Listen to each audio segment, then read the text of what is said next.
زمینوں کی خرید و فروخت سے متعلق مسائل۔ نمبر 1، شہر کی ضرورتوں سے وابستہ اراضی یا وہ اراضی یا زمین جن کو حکومت نے کسی ضرورت کے لیے متعین کر رکھا ہے، ایسی اراضی پر قبضہ غصب ہے اور غاصبین سے ایسی اراضی کی خرید و فروخت جائز نہیں ہے۔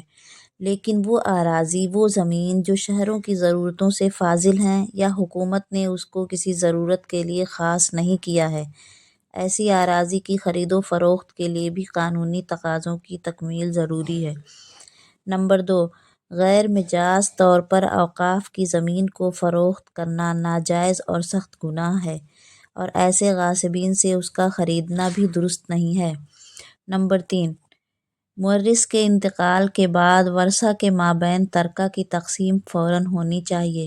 لیکن اگر ترکہ کی تقسیم نہیں ہو سکی اور کسی وارث نے مشترک اراضی کو فروخت کر دیا تو یہ فروختگی صرف اس فروخت شدہ جائیداد میں اس کے حصہ کے بقدر محدود رہے گی اور اس کے حصہ سے زائد میں ورثہ کی اجازت کے بغیر درست نہیں ہوگی۔ نمبر 4، حرام مال سے جو زمین و جائیداد خریدی گئی ہے، حقیقت حال سے واقف حضرات کے لیے اس کا خریدنا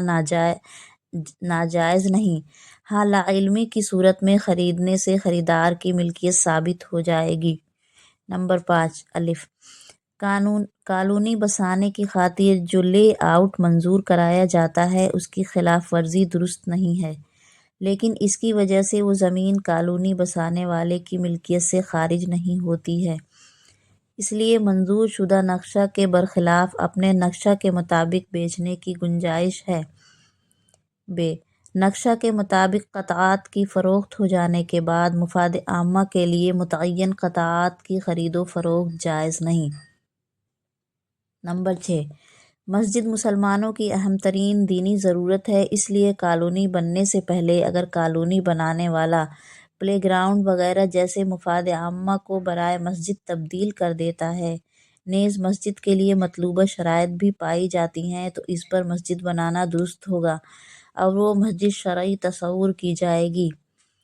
کالونی بن جانے کے بعد مفاد عامہ کے قطعات سے تمام باشندگان کا حق متعلق ہوتا ہے، اس لیے باہمی رضامندی سے ہی مسجد بنائی جا سکتی ہے۔ نمبر 7، کالونی بسانے میں مسلمانوں کو چاہیے کہ قانونی طریقہ اختیار کریں، لیکن دشواریوں کے پیش نظر کالونیاں بسائی جائیں تو اس کی گنجائش ہے، البتہ قانونی منظوری حاصل کرنے کی کوشش جاری رکھیں۔ نمبر 8، حتی الامکان سودی قرض سے بچنا لازم ہے، البتہ ضرورت کے وقت بینک سے قرض لے کر مکان خریدنے اور زمین خرید کر کالونیاں بسانے کی گنجائش ہے۔ نمبر 9، کالونی بسانے کے لیے نقشہ میں دکھائے گئے پلاٹ نمبر کے تعین سے مبئی متعین ہو جاتی ہے اور خرید و فروخت کا یہ عمل درست ہے اور کالونی بسانے والے کے لیے اس میں کسی طرح کا تغیر و تبدل جائز نہیں ہے، اور اگر زمین کے بیچے گئے حصے پر بیچنے والا خریدار و مالک کی اجازت سے کاشت بھی کرتا رہتا ہے تب بھی خریدار اس کا مالک رہے گا۔ نمبر 10، الف، زمین و جائیداد کی بیع میں قبضہ ضروری نہیں ہے، صرف ملکیت میں آ جانا کافی ہے، اس لیے زمین اگر کالونی بنانے والے کی ملکیت میں آ گئی ہو تو اس کو فروخت کر سکتا ہے اور خریدنے والا اس کو خرید سکتا ہے۔ ب، اگر وہ ملکیت میں نہیں آئی، بیعی طور کی ابھی وعدہ بیع ہوا ہے،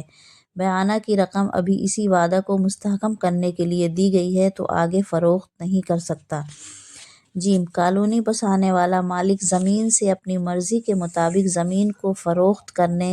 اور مدت متعینہ میں قیمت ادا کرنے کا معاملہ کر لیتا ہے اور اس کے لیے بیعانہ کے نام پر کچھ رقم بھی ادا کرتا ہے تو یہ معاملہ کرنا اور اس کی خرید و فروخت کرنا شرعاً جائز ہے۔ اگر فروخت کرنے کے بعد آئندہ قبضہ دلانے میں کوئی قانونی رکاوٹ پیش آتی ہے تو اس کی پوری قیمت واپس کرنا لازم ہوگی۔ نمبر 11، دلال کے ذریعے خرید و فروخت کا یہ طریقہ جس میں زمین اور مالک زمین کا کچھ پتہ نہ ہو تو شرعاً یہ ناجائز ہے۔ 12، پلاٹس کے مالک کا معاملے کو اس طرح مشروط کرنا کہ جب خریدار بیچنا چاہے تو بیچنے والے سے ہی فروخت کر سکتا ہے، یہ جائز نہیں ہے۔ البتہ بغیر کسی پیشگی شرط کے معاملہ کیا جائے، پھر معاملہ کے دونوں فریقین اپنی رضا و رغبت سے اپنی سہولت کے لیے اس طرح کریں تو اس میں کوئی حرج نہیں۔ نمبر 13، قسطوں پر زمین کی خریداری کی یہ شکل اگر متعینہ مدت تک قیمت ادا نہیں کی گئی تو معاملہ کینسل ہو جائے گا۔ اگر اس کی وضاحت معاملہ کے وقت ہی کر دی جائے تو اس طرح کا معاملہ کرنا جائز ہے، اور تمام قسطیں وقت مقرر پر ادا نہ کرنے کی صورت میں صرف اپنی جمع کردہ قسطوں کی واپسی کا حق ہوگا۔ نمبر 14، دلال کی اجرت جائز ہے، مگر اجرت کا معلوم ہونا اور معاملے کا صاف ستھرا ہونا ضروری ہے، لہذا زمین کی خرید و فروخت کے دلال کا ایک فریق سے قیمت چھپا کر زیادہ لینا یا جھوٹ بول کر زیادہ لینا جائز نہیں ہے۔